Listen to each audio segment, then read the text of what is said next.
মৃত্যুর সময় এমন যন্ত্রণা হবে, আল্লাহর নবী বিশ্ব নবী মুহাম্মদুর রাসূলুল্লাহ সাল্লাল্লাহু আলাইহি ওয়াসাল্লাম হাদিসের মধ্যে বর্ণনা করেছেন, যেই মানুষের সকরাত আরম্ভ হয়ে যাবে, মৃত্যুর শয্যায় শয়িত হয়ে যাইবে, এমতা অবস্থায় যদি ওই মৃত্যু ব্যক্তি সরকাতওয়ালার ব্যক্তির মুখের মধ্যে যদি তামাম পৃথিবীর খাল বিল সাগর নদী নালার পানি যদি তাহার মুখের মধ্যে ঢেলে দেওয়া হয়, জনাবে পাক মুহাম্মদুর রাসূলুল্লাহ সাল্লাল্লাহু আলাইহি ওয়াসাল্লাম বলেছেন, ওই সরকাতওয়ালার ব্যক্তির পিপাসা নিবারণ হইবে না। মৃত্যুর সময় যে পিপাসা লাগবে সরকাতওয়ালার ব্যক্তির, তামাম পৃথিবীর সমস্ত পানি তার মুখের মধ্যে দিলেও তার তথাপি তার পিপাসা নিবারণ। মৃত্যু এমন একটা জিনিস, মৃত্যু এমন একটা জিনিস, মৃত্যুর সময় প্রত্যেকটা মানুষের যন্ত্রণা হবে, প্রত্যেকটা মানুষের কি হবে, মৃত্যুর যন্ত্রণা ভোগ করতে হবে। কিভাবে লক্ষ্য করুন, জালালউদ্দিন সুয়ুতী রাহমাতুল্লাহি আলাইহি উনার কিতাবের মধ্যে একটি ঘটনা উল্লেখ করেছেন। আপনার আমার নবী মুহাম্মদুর রাসূলুল্লাহ সাল্লাল্লাহু আলাইহি ওয়াসাল্লাম দুনিয়াতে আসার পূর্বে যে পয়গম্বর ছিলেন ঈসা আলাইহিস সালাম, এক সময় পয়গম্বর ঈসা আলাইহিস সালাম রাস্তা দিয়ে হাইটা যাইতেছেন, আর একটি পুরাতন কবরের পাশে গিয়ে বলতেছেন, কুম বিইযনিল্লাহ, আল্লাহর হুকুমে হে কবরবাসী জিন্দা হয়ে যাও। ঈসা আলাইহিস সালাম বলতে দেরি হয়েছে, কিন্তু কবর থেকে কবরওয়ালা ব্যক্তি জীবিত হইতে দেরি হয় না। কবরওয়ালা ব্যক্তি যখন জিন্দা হয়েছিল, এমতা অবস্থায় হযরতে পয়গম্বর ঈসা আলাইহিস সালাম বলতেছেন, মা আনতা ওয়া মা ইসমুকা, আপনি কে, আপনার নাম কি, আপনি কে, আপনার পিতার নাম কি? ওই সময় হযরতে কবরওয়ালা ব্যক্তি হযরতে শামস আলাইহিস সালাম বলতেছেন, হে পথিক, আমি হইলাম হযরতে শামস, হযরতে নূহ আলাইহিস সালামের সন্তান। যখন এই কথা বললেন, এমতা অবস্থায় পয়গম্বর ঈসা আলাইহিস সালাম বলতেছেন, হে ভাই শামস, আপনি কি চান দুনিয়াতে আরো কিছুদিন থাকতে? যদি চান আমি আল্লাহ তাবারক ওয়া তাআলার দরবারে ফরিয়াদ করে তোমার হায়াতকে দরাজ করে দিই। তখন এমতা অবস্থায় হযরত শামস বলতেছেন, হে ভাই ঈসা, আমি যে আরো কিছুদিন দুনিয়াতে হায়াত পাবো, হায়াত পাওয়ার পরে কি পুনরায় আজরাইল আমার এই রূহটা কবজ করার জন্য কি পুনরায় আমার কাছে আজরাইল আসবে?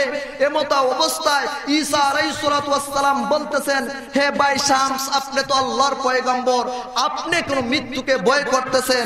এমতা অবস্থায় হযরতে শামস আলাইহিস সালাম বলতেছেন, হে ভাই ঈসা, আপনার কাছে তো এখনো মালাকুল মউতের সাক্ষাৎ হয় নাই, আপনার কাছে তো এখনো মালাকুল মউতের সাথে দেখা হয় নাই।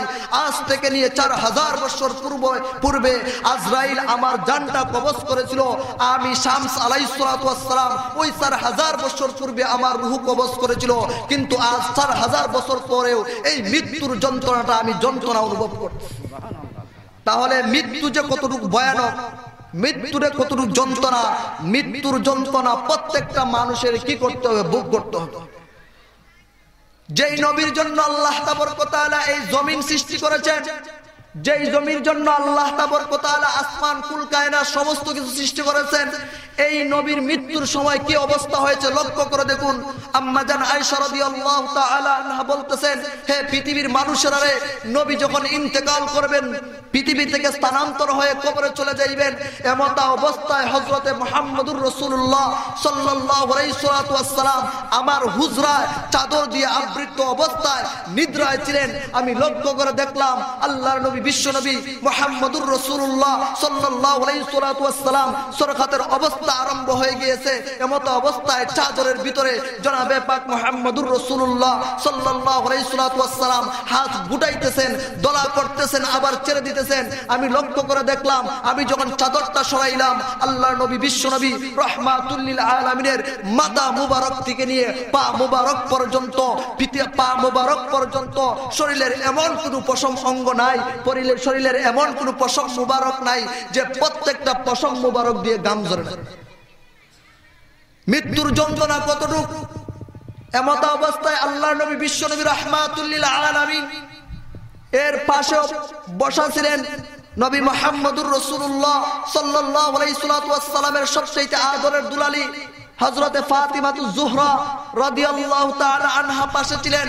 এমত অবস্থায় আজরাইল আল্লাহ পাক রব্বুল আলামিনের পয়গম্বর মুহাম্মদুর রাসূলুল্লাহ সাল্লাল্লাহু আলাইহি ওয়াসাল্লামের দরজার সামনে ডাকতেছেন, আসসালাতু আসসালামু আলাইকা ইয়া রাসূলুল্লাহ, আসসালাতু আসসালামু আলাইকা ইয়া হাবিবাল্লাহ, আপনি আমাকে অনুমতি দেন, আমি আপনার ঘরের মধ্যে প্রবেশ করব। এমত অবস্থায় আপনার নবী মুহাম্মদুর রাসূলুল্লাহ সাল্লাল্লাহু আলাইহি ওয়াসাল্লাম বলতেছেন, হে মা ফাতেমা, দরজার বাহিরে কে ঘরে আসার জন্য অনুমতি চাইতেছে, তুমি দেখো তো কে, আজরাইল তো দেখা যায় না। এমত অবস্থায় ফাতিমাতুজ জোহরা দরজার সামনে যাওয়ার জন্য যখন অগ্রসর হইলেন, আজরাইল তো দেখা যায় না। আল্লাহ তাবারক ওয়া তাআলা আরশ আজিম থেকে বলতেছেন, হে আজরাইল, আমার নবী মুহাম্মদুর রাসূলুল্লাহ সাল্লাল্লাহু আলাইহি ওয়াসাল্লাম বলেছে কে আসছে, যদি তুমি আজরাইল দেখা না দাও, দয়াল নবী মুহাম্মদুর রাসূলুল্লাহ সাল্লাল্লাহু আলাইহি ওয়াসাল্লামের কথাটা মিথ্যা হয়ে যাবে, আর নবীর কথা কখনো মিথ্যা হইতে পারে না। তুমি তোমার আজরাইলের সুরতে হযরতে নবী মুহাম্মদুর রাসূলুল্লাহ সাল্লাল্লাহু আলাইহি ওয়াসাল্লামের মেয়ের সামনে তোমার রূপ ধারণ করো। এমত অবস্থায় ফাতিমাতুজ জোহরা রাদিয়াল্লাহু তাআলা আনহা দরজা যখন লক করলেন, এমত অবস্থায় একটি ব্যক্তিকে দেখতে পাইলেন, যেই ব্যক্তির মাথাটা হলো আসমানের মধ্যে আর যেই ব্যক্তির পাটা হলো জমিনের নিচে। এই অবস্থায় দেখে হযরতে ফাতিমাতুজ জোহরা রাদিয়াল্লাহু তাআলা আনহা দরজাটা বন্ধ করে দিলেন আর বলতে লাগলেন আল্লাহর নবী মুহাম্মদুর রাসূলুল্লাহ সাল্লাল্লাহু আলাইহি ওয়াসাল্লাম এমন একজন ব্যক্তি দরজার সামনে দাঁড়ায় আছে, যেই ব্যক্তির চেহারা আরবের কোনো মানুষের সাথে মিল নাই, যেই ব্যক্তির চেহারা মদিনার কোনো মানুষের সাথে মিল নাই।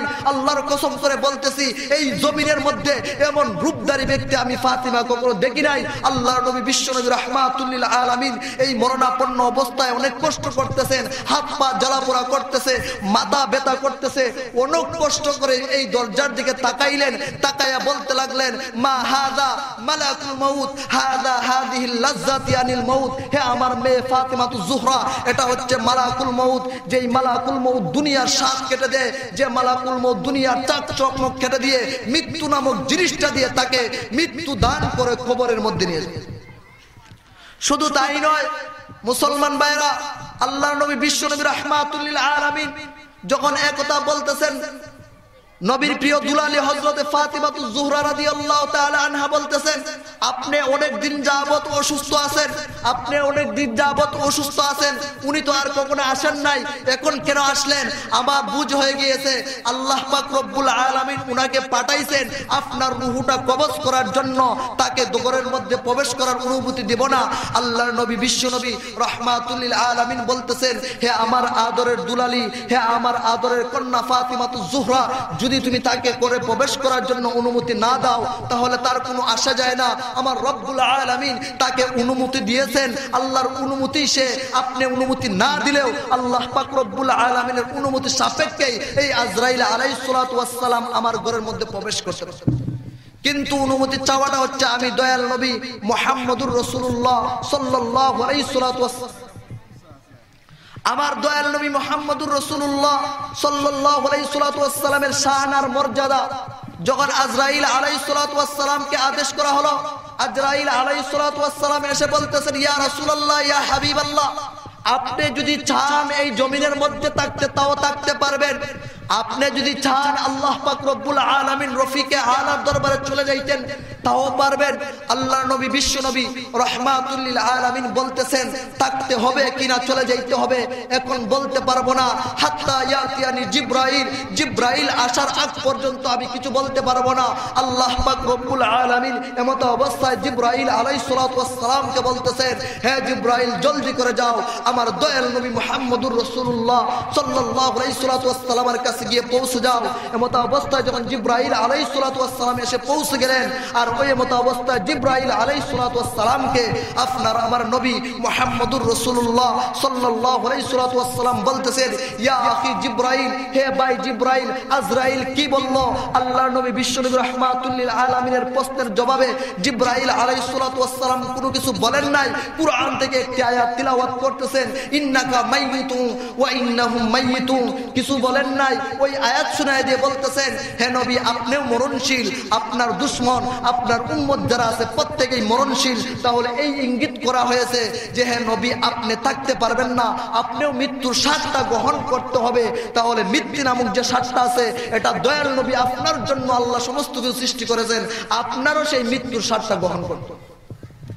যখন হযরতে আজরাইল আলাইহিস সালাতু ওয়াস সালাম এই কথা বললেন, বলার পরে দয়াল নবী মুহাম্মদুর রাসূলুল্লাহ সাল্লাল্লাহু আলাইহি ওয়াস সাল্লামের চক্ষু মুবারক দিয়ে পানি গড়গড় করে পড়তেছে। এমত অবস্থায় জিবরাইল আলাইহিস ওয়াস সালাম বলতেছেন, ইয়া রাসূলুল্লাহ, ইয়া হাবিবাল্লাহ, আপনি কিসের জন্য কাঁদতেছেন? আপনি কি আপনার ফাতেমার জন্য কাঁদতেছেন? আল্লাহর নবী বিশ্বনবী রাহমাতুল লিল আলামিন বলতেছেন যে আমি আমার ফাতেমার জন্য কাঁদি নাই। এমত অবস্থায় জিবরাইল আলাইহিস ওয়াস সালাম বলতেছেন, তাহলে আপনার আদরের নাতি হাসান হুসাইনের জন্য কি কাঁদতেছেন? যে হাসান হুসাইনকে আল্লাহ পাক রব্বুল আলামিন সাইয়্যিদে শাবাবি আহলিল জান্নাহ, জান্নাতের পুরুষের সর্দার বানায় দিয়েছেন, এই হাসান আর হুসাইনের জন্য কেন কাঁদবেন? আল্লাহর নবী বিশ্বনবী রাহমাতুল লিল আলামিন বলতেছেন, আমি আমার এই হাসান আর হুসাইনের জন্য কাঁদি নাই। হযরত জিবরাইল আলাইহিস ওয়াস সালাম বলতেছেন, তাহলে আপনি কার জন্য কাঁদতেছেন? আপনি কি আপনার উম্মতের জন্য কাঁদতেছেন? দয়াল নবী মুহাম্মদুর রাসূলুল্লাহ বলেন, আমার উম্মতের জন্য কাঁদি নাই। জিবরাইল আলাইহিস ওয়াস সালাম বলতেছেন, হে রাসূল, আপনিও যদি রওজার মধ্যে শুয়ে থাকেন, আপনার উম্মত যে জায়গার মধ্যেই থাকুক না কেন, যে অবস্থায় থাকুক না কেন, আমি জিবরাইলও আছি এবং আল্লাহ পাক রব্বুল আলামিন এমন একজন ফেরেশতা সৃষ্টি করে দিয়েছেন, যতজন মখলুক আল্লাহ সৃষ্টি করে দুনিয়ার মধ্যে পাঠাইছেন, যতজন মখলুক আছে অতজন মখলুক, যতজন মখলুক অতটা খান দিয়ে আল্লাহ ওই ফেরেশতাকে সৃষ্টি করেছেন। ওই ফেরেশতাও থাকবে যে জায়গার মধ্যে বসিয়া যে মখলুক আপনার উপরে দুরূদ পাঠ করবে, আল্লাহ পাক রব্বুল আলামিনের নির্দেশে ওই ফেরেশতা আপনার রওজার মধ্যে দুরূদ পাঠায় দেয়। নবী মুহাম্মদুর রাসূলুল্লাহ সাল্লাল্লাহু আলাইহি ওয়াস সাল্লাম বলতেছেন, ইয়া ভাই জিবরাইল, আমি এর জন্য কাঁদি নাই, আমার উম্মত ভালো থাকুক আর খারাপ থাকুক এই জন্যই কাঁদি নাই। আল্লাহ পাক রব্বুল আলামিন আমি দুনিয়াতে থাকা অবস্থায় আল্লাহ একটি আয়াত নাযিল করে বলেছেন, মা কানাল্লাহু লিয়ুআযিবাহুম, হে নবী আপনি যেই জমিনের মধ্যে আছেন আমি আল্লাহ ওই জমিনকে আযাব আর গজব দিয়ে কি করব না, ধ্বংস করব না। যখন আমি নবী এই জমিনের মধ্যে থাকবো না, আল্লাহ পাক রব্বুল আলামিন যদি চান আমার উম্মতদেরকে আসমান থেকে আযাব আর গজব দিয়ে আমার উম্মতদেরকে ধ্বংস করে দিয়ে দেন, এই চিন্তায় আমি মুহাম্মদুর রাসূলুল্লাহ সাল্লাল্লাহু আলাইহি ওয়াসাল্লাম কি করতেছি, কান্না। সাথে সাথে আল্লাহ পাক রব্বুল আলামিন আরশ আজিম থেকে বলতেছেন, আনা কাফিলুম মিনকুম, হে জিবরাইল তুমি জানিয়ে দাও আমার নবীকে, আজ থেকে নিয়ে আমি আমার নবী মুহাম্মদুর রাসূলুল্লাহ সাল্লাল্লাহু আলাইহি ওয়াসাল্লামের উম্মতের জিম্মাদার আমি আল্লাহ নিজে হয়ে গেলাম। সেই জন্য মৃত্যু যে কতটুকু ভয়ানক, মৃত্যু প্রত্যেকটা মানুষের মৃত্যু হবে, মৃত্যুর যন্ত্রণা প্রত্যেকটা মানুষের বুক করতে হবে। মৃত্যু হইতে পারে যন্ত্রণাদায়ক, আবার মৃত্যু হইতে পারে আরামদায়ক। মুমিন যারা তাদের মৃত্যুটা হয়ে যাবে আরামদায়ক, আর যারা মুমিন নয়, যারা নাফরমান তাদের মৃত্যুটা হবে কষ্টদায়ক। আল্লাহ তাবারক ওয়া তাআলা কুরআনের মধ্যে বলতেছেন, ওয়ান নাজিআতি গরকা ওয়ান নাশিতাতি নাশতা, কিছু সংখ্যক মানুষের মৃত্যু হবে কষ্টদায়ক, আবার কিছু সংখ্যক মানুষের মৃত্যু হবে আরামদায়ক। তাহলে মৃত্যু প্রত্যেকটা মানুষকে গ্রহণ করতে হবে। আর আরামদায়ক মৃত্যু কার হবে? যেই ব্যক্তি এই জমিনের মধ্যে আল্লাহর হুকুম প্রতিষ্ঠাতা করবে, ওই ব্যক্তির মৃত্যুটা আরামদায়ক হবে।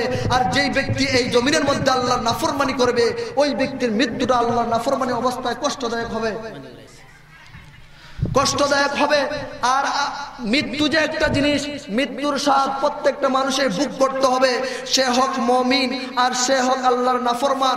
মৃত্যুর যন্ত্রণা প্রত্যেকটা মানুষের বুক করতে হবে। আল্লাহর নবী বিশ্বনবী রাহমাতুল লিল আলামিন বলেছেন, জীবিত একটি ছাগল অথবা বকরিকে জীবিত অবস্থায় যদি তাকে খালানো হয়, খালানো হইলে এই ছাগলের যতটুকু কষ্ট হবে, আল্লাহ পাক রব্বুল আলামিন বলেছেন মৃত্যুর সময় প্রত্যেকটা মানুষের ততটুকু কষ্ট হবে। তাহলে প্রশ্ন হইতে পারে, যারা মুমিন নামাজ পড়লো 5 ওয়াক্ত, যারা কোরআন তেলাওয়াত করলো, যারা আল্লাহ আল্লাহ জিকির করলো, তাদেরও যদি কষ্ট হয়, আর যারা আল্লাহর জমিনে আল্লাহর ইবাদত প্রতিষ্ঠাতা করে নাই, আল্লাহর গোলামি করে নাই, তাদেরও যদি কষ্ট এমন হয়, তাহলে আর কি পার্থক্য তালো? আল্লাহ পাক রব্বুল আলামিন বলেছেন কোরআনের মধ্যে, ইয়া আইয়াতুহান নাফসুল মুতমাইন্না ইরজিই ইলা রাব্বিক রাদিয়াতাম মারদিয়া ফাদখুলি ফি ইবাদি ওয়াদখুলি জান্নাতি। আল্লাহর প্রিয় বান্দা যারা থাকবে, আল্লাহর প্রিয় বান্দা যারা থাকবে, পয়গম্বরের অনুসরণ যারা করবে, ওই সমস্ত মানুষদের পাশে আইসা ফেরেশতারা কানে কানে বলতে থাকবে, ইয়া আইয়াতুহান নাফসুল মুতমাইন্না, হে প্রশান্ত মন, ইরজিই ফিরে আসো, ইলা রাব্বিক রাদিয়াতাম মারদিয়া, তোমার রবের উপর সন্তুষ্ট হয়ে, সন্তুষ্ট বাজন হয়ে, ফাদখুলু ফি ইবাদি, আমার প্রিয় বান্দাদের অন্তর্ভুক্ত হয়ে যাও, ওয়াদখুলি জান্নাতি, আমি আল্লাহর তৈরি জান্নাতের মধ্যে প্রবেশ করি। যখন কোন মানুষের কানে কাছে আইসা জান্নাতের সুসংবাদ দিবে, জান্নাত তার চোখের সামনে তুলে ধরে রাখবে, এমত অবস্থায় ওই ব্যক্তির মৃত্যুর যন্ত্রণাটা আর যন্ত্রণা থাকবে না। ওই মৃত্যু ব্যক্তির মৃত্যুর যন্ত্রণাটা আনন্দে রূপান্তরিত হয়ে যায়। শুধু তাই নয়, আল্লাহ নবী বিশ্বনবী রাহমাতুল লিল আলামিন বলেছেন, যারা আল্লাহর প্রিয় বান্দা তাদের পাশে আইসা আল্লাহ পাক রব্বুল আলামিনের সালাম দিবে, সালামুন কাওলাম মির রাব্বির রহিম, হে প্রিয় আবিদ, হে আল্লাহর প্রিয় গোলাম, হে আল্লাহর প্রিয় বান্দা, তুমি তোমার রবের কাছে সালাম গ্রহণ করো। আর রবের কাছে থেকে সালাম গ্রহণ করাই মানে আল্লাহ পাক রব্বুল আলামিনের তৈরি জান্নাতের মধ্যে প্রবেশ করা। সেই জন্য মৃত্যু প্রত্যেকটা মানুষেরই হবে, মৃত্যুর স্বাদ বহন করতে হবে। আর এই মৃত্যু আসার আগে আগে আল্লাহ পাক রব্বুল আলামিন যেন আপনাকে আমাকে আল্লাহ পাক রব্বুল আলামিনের গোলামি করার তৌফিক দান করেন এবং পরিপূর্ণ আবিদ হওয়ার তৌফিক দান করেন, এবং মৃত্যুর সময় যেন আল্লাহ তাবারক ওয়া তাআলা আপনাকে আমাকে এই মৃত্যুর যন্ত্রণাটা আনন্দে রূপান্তরিত করেন। সবাই বলেন আমিন। ওয়া আখির দাওয়ান আলহামদুলিল্লাহি রাব্বিল আলামিন।